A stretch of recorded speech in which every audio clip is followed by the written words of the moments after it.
መድኃኔዓለም አዳነን በማይሻር ቃሉ መድኃኔዓለም አዳነን በማይሻር ቃሉ ደስ ይበለን ደስ ይበለን እልል በሉ አዳነን በማይሻር ቃሉ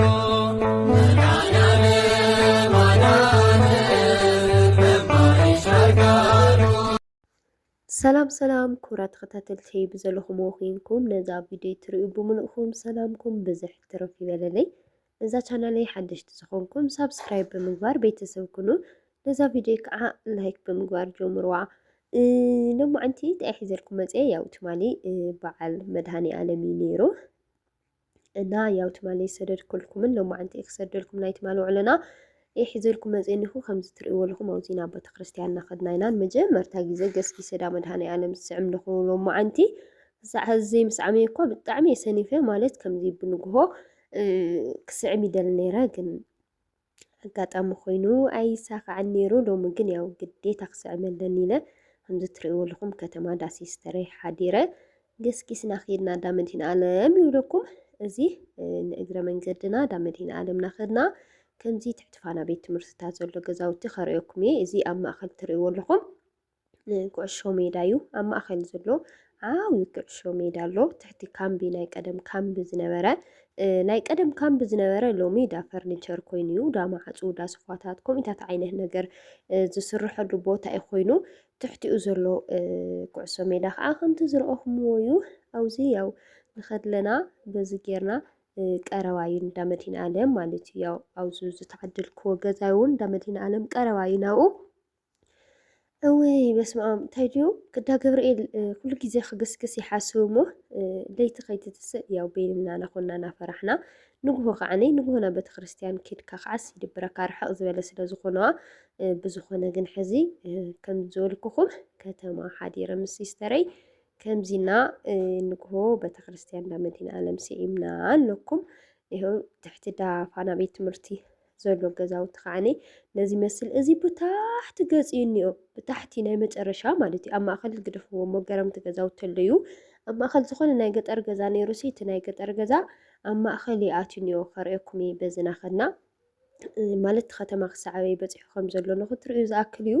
ኣብዚ ከምዚ ዓይነት ቦታ ፀኒሕና መሕለፊ ስኢና ብላ ዓሊና ንኳል ኣለና። እዚ ሓድሽ ዝተሰርሐ እዩ ንጉሓፍ ምናምን ዝኸውን እና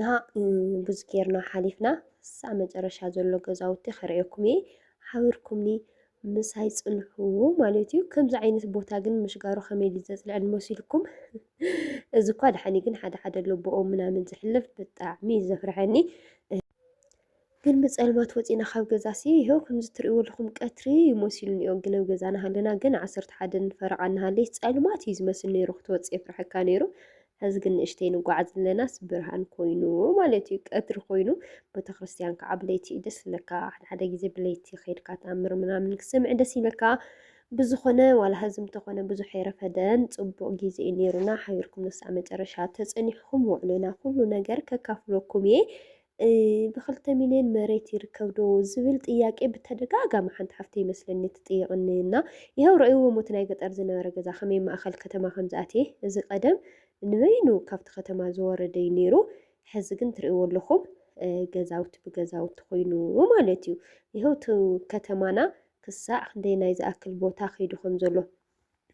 ካብዚ ንታሕትን እዚ ሓደሽቲ ጠረራ ማለት እዩ ናይ መናእሰይ ዝተዋሃብዎም ተሰሪሑ እዩ። ክዳ መድኃኔዓለም ታሕትም ክሳዕ ኣበይ ክብለኩም ክሳዕ ታሕቲ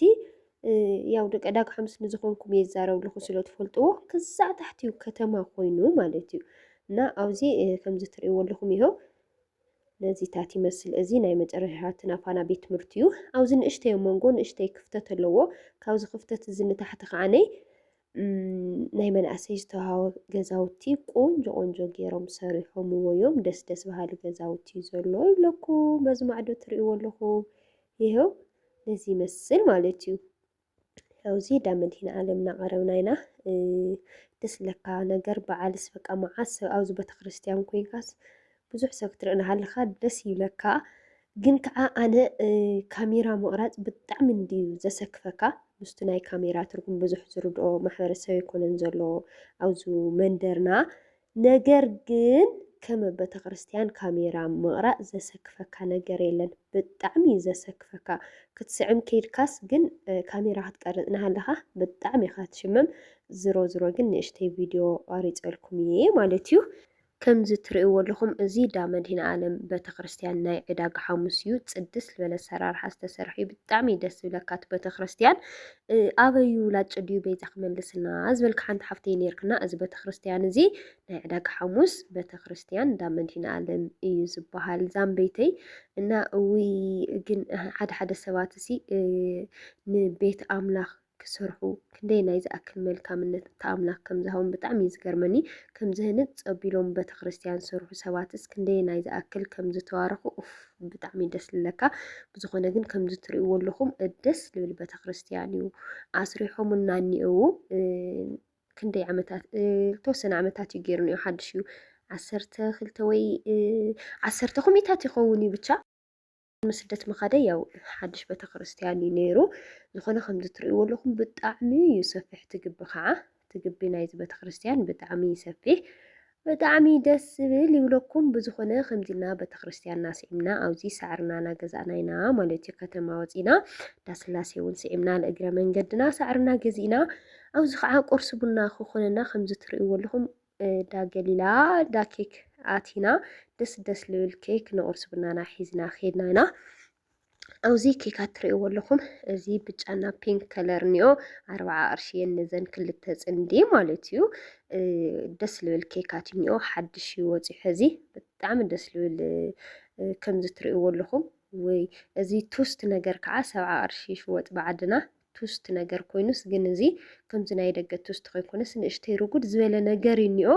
ዝሮ ጥዕሞ ይፈልጥ ነይረ ሎም ማዓንቲ ጥዕምናዮ ሽዑ ገዚእና ግን ብጣዕሚ ደስ ይብል ነይሩ ይብለኩም ይኸው ነዚታት ይመስል ኣብዚ ከዓ እኒኦ እንታይ ዝበሃል ዝነበረ እውይ ከመድየን ደቂ ዓረብ ዝፈትዎ ነበራ እዚ ኣነ ከዓ ከመይ ፎትዮ እየ መሲልኩም እዚኣ ካብ ዓድና 50 ቅርሺ ትሽወጥ ንሓንቲ ማለት እዩ ቦምቦሊኖ ኮይኑ ስኳር እኒኦ ብላዕሊ እንታይ ዝበሃል ሽሙ ወኩም ይፅሓፍለይ ትፈልጥዎ ተኮይንኩም ኣነ ግን ዝኾነ ልምዲ ሒዙኒ እኒኦ ወዮ ተደጋጋሚ ቪድዮ ዝሰርሖሲ ዋጋታት ምጥያቅ ግዲ ኮይኑስ ኣብዚ ኣተኽዎ ቦታ ከዓስ ዝኾነ ዓይነት ነገርስ ዋግኡ ክፈልጥ እየ ዝደልዩ ማለት እዩ እዚ ክንደይ ድዩ ዝሽወጥ እዚ ክንደይ ድዩ ዝሽወጥ ናበልኩ እየ ድርቕ ዘብሎም ኣብ ዘይገዝእ ብዝኾነ እዚ ናይ ኩሉ ዋጋታት ጠይቀያ ነይረ ዝሮ ነጊራትንላ እንድሕር ደኣ ኣድላይ ኮይኑ ሓደ መዓልቲ ከይደ ኩሉ ክቐርፀልኩም እየ ኣብ ኮሜንት ፃሓፉ ብዝኾነ ግን ሎሚ ዓንቲ ሒዝናየ ንኸድና ነዚአን ይመስላ እዛ ቱስት ነገር 70 ቅርሺ ትሽወጥ እንዶምሳ ብጣዕሚ እያ ቀኒሳ ከምዘይተፀበኽዎ እዩ ዋግኡ እዚ ትርእይዎ ኣለኹም ከዓ 50 ቅርሺ ገዚእና ገዛና ኸድና ኣብዚ ዳ ሲስተር ኣቲና ቡና ናፈረሽና ኢና ንብለኩም ኣብዚ ያው ቡና ከም መፍልሒት ቡና ፈራሪሸ ቡና ከፍልሕ ተዘጋጀየ ገለ ከምዚ ትርእይዎ ኣለኹም ኣቑሑት ቡና ቀሪበ ሳዕሪ ነስኒሰ ማለት እዩ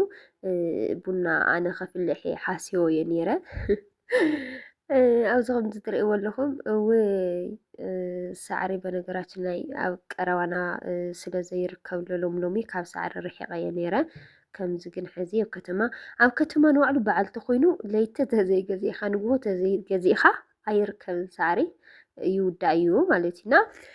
ኣብዚ ቡና ናፍላሕኩ እየ ንቐደም በሉ ናይ መድሃኒ ዓለም ቡና ያው ሎማዓንቲ እውን ኣማኒኤል እዩ ኩሉ ናይ ባዕሉ እዩ ብዝኾነ ግን ከምዚና ቡናና ናፍላሕና ብጣዕሚ ግን ደቢሩኒ እኒኦ ገፀይ ደስማም ክነግረኩም ይኽእልን